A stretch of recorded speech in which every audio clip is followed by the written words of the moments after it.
요즘 우리나라뿐만 아니라 우리 주변에서 정말 많은 사건, 사고들이 일어나고 있습니다. 정치적인 갈등과 문제들, 그리고 경제적인 위기들, 그리고 또한 자연재해들, 급변하는 문화와 육체적 쾌락을 추구하는 타락한 문화들, 그리고 사람들 간의 갈등까지. 많은 것들로 인해서 사람들의 가치관에 혼동이 일어납니다. 그래서 삶의 의미를 잃어가고 정신적 어려움을 겪고 있습니다. 그래서 많은 사람들이 자살이라는 죽음까지도 선택을 하고 있습니다. 정신과 의사들은 현대인들을 모두 스트레스를 받기 때문에 정신적 질병을 가지고 살아가는 환자로 보면 된다라는 말까지도 했을 정도입니다. 삶이 어려워지면서 모든 일에 긴장감이 생기고 무너지게 됩니다. 분명 생활은 더 편리해지고 풍요로워진 것 같지만 정작 그 속에 들어가 보면 마음속에 외로움과 고독이 있는 것입니다. 이런 세상이 디모데후서 3장 말씀에서 이렇게 말했습니다. 마지막 날에는 고난이 있을 것이고 그때 사람들이 자기 자신과 돈만 사랑하고 뽐내고 교만하며 다른 사람들을 헐뜯고 부모에게 순종하지 않고 감사하지 않고 하나님께서 원하시는 사람이 되려고도 하지 않고 배반하고 성급하며 교만하며 쾌락을 즐기며 하나님을 사랑하지 않고 경건의 모양은 있지만 경건의 능력은 부인한다라고 말했습니다.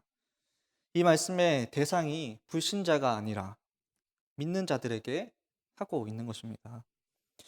우리가 사는 세상은 이러한 세상인 것입니다. 이러한 때에 그리스도인으로서 이 땅에 하나님 나라를 이루기 위해서 부르심을 받은 우리는 어떻게 살아야 하는 걸까요? 하나님은 말씀을 통해서 인생의 어려움 가운데서 하나님을 찾으라라고 말씀하고 계십니다. 인생의 어려운 날, 그때가 하나님을 더 찾고 더 찾을 때이고 하나님께 더 나아갈 때라는 말씀입니다. 오늘 말씀을 통해서 우리 인생의 어려운 날, 그 위기 속에서 어떻게 해야 되는지에 대한 지혜를 얻을 수 있기를 바랍니다.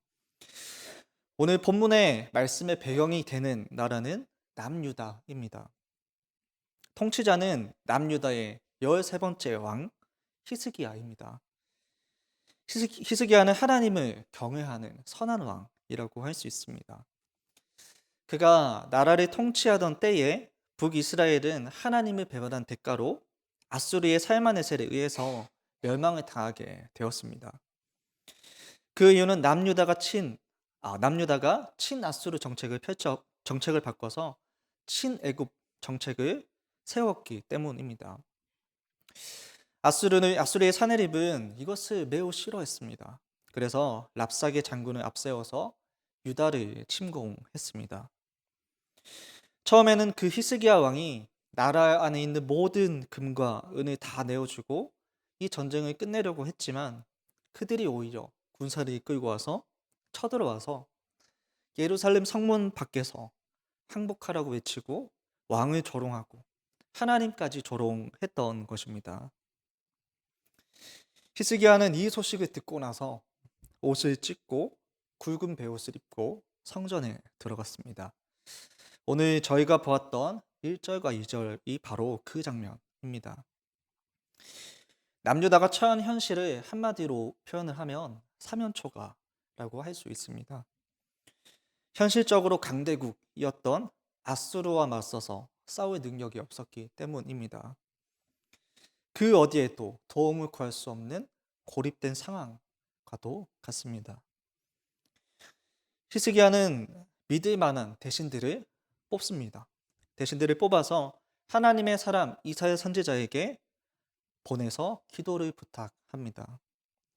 오늘 본문 3절과 4절 그 말씀이 히스기야가 부탁한 기도의 내용입니다. 즉 아시리아 왕이 랍사게를 보내서 살아계신 하나님을 조롱하는 그 상황 속에서 마치 아이를 낳을 때가 되었는데도 아이를 낳을 힘이 없는 여자와 같다라고 이야기를 하는 것입니다. 처절하고 힘든 상황입니다. 인생의 어려움 가운데서 힘든 위기의 날을 당하고 있는 남유다, 그리고 히스기야입니다. 이때 히스기야는 그 어려움, 이 위기 앞에서 어떻게 하고 있을까요? 만약 우리라면 우리가 이러한 때에 어떻게 행동을 하고 있을까요? 히스기야 왕은 도저히 극복할 수 없는 그 위기의 때에 하늘을 바라봅니다. 사람으로서는 불가능한 일이기 때문에 하나님을 바라본 것입니다. 남유다 4대 왕이었던 여호사밧이 있습니다. 이 여호사밧이 모압과 암몬이 쳐들어왔을 때 역대하 20장에서 이렇게 고백을 했습니다. 우리 하나님이여 그들을 징벌하지 아니하시나이까 우리를 치러 오는 이 큰 무리를 우리가 대적할 능력이 없고 어떻게 할 줄도 알지 못하고 오직 주만 바라보나이다. 인생의 어려운 위기 속에서 어려운 일을 만나서 어찌할 바를 알지 못할 때 하나님을 바라본 것입니다. 이러한 일들이 오늘 우리에게 교훈이 되고 거울이 됩니다. 우리 인생의 어려운 날에도 우리는 오직 하나님만 바라보아야 합니다. 오직 하나님만이 우리의 모든 환경과 생사화복을 주관하시는 분이시기 때문입니다. 이사야 45장 7절과 11절에서도 말씀합니다. 나는 빛을 만들고 어둠을 창조하였고 평화를 가져오기도 하고 재앙을 일으키기도 하니 나 여호와가 이 모든 것을 행하노라. 이스라엘을 지으신 여호와께서 이같이 이르시되 너희가 장래일을 내게 물으며 또 내 아들들과 내 손으로 한 일에 관하여 내게 부탁하여라. 인생의 위기의 때 어려운 순간을 이기는 길은 오직 하나님 한 분입니다. 하나님을 바라보는 것입니다. 하나님은 우리가 하나님을 바라보기를 원하십니다. 그런데 오늘 보이지 않는 하나님보다는 보이는 하나님을 더 의지합니다.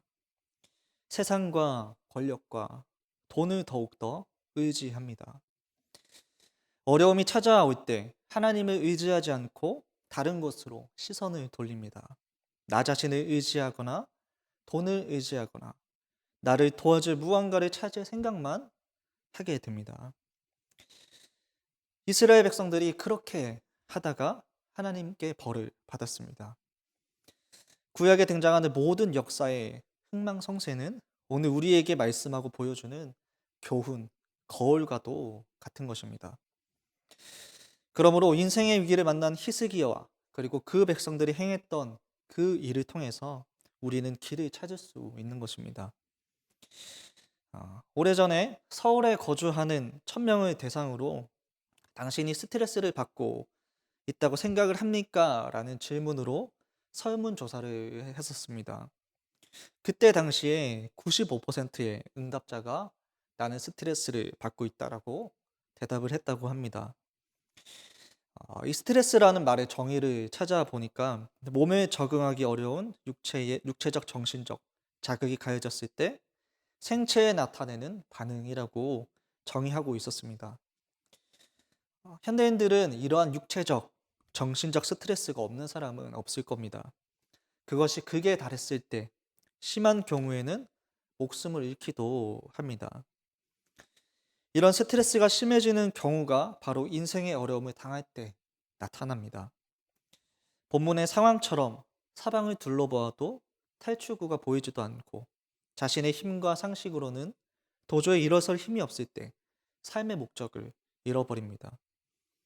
그래서 자포자기하게 되고 스스로의 죽음을 선택하게 되는 것입니다.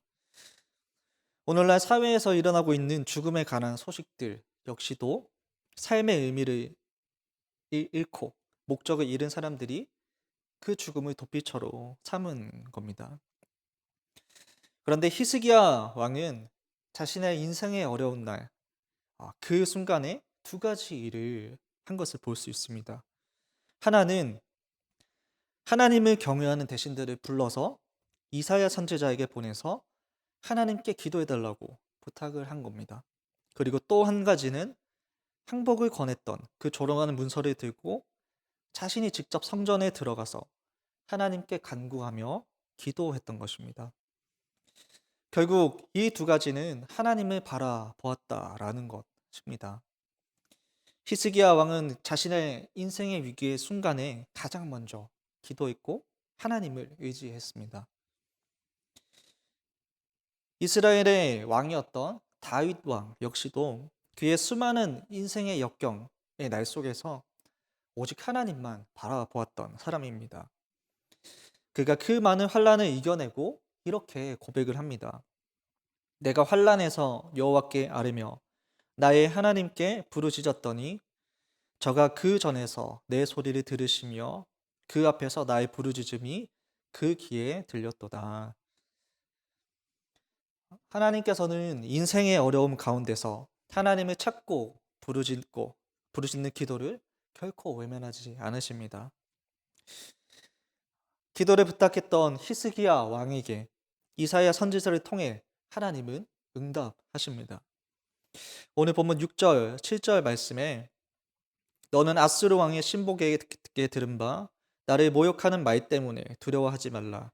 내가 한 영을 그의 속에 두어 그로 소문을 듣고 그의 본국으로 돌아가게 하고 또 그의 본국에서 그에게 칼에 죽게 하리라.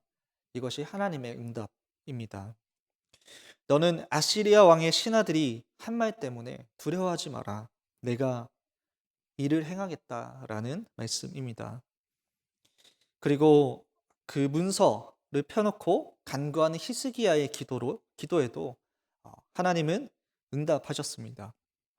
20절 말씀에 이사야가 히스기야에게 보내 이르되 이스라엘 하나님 여호와의 말씀이 내가 아수르 왕 사느립 때문에 내게 기도하는 것을 내가 들었노라.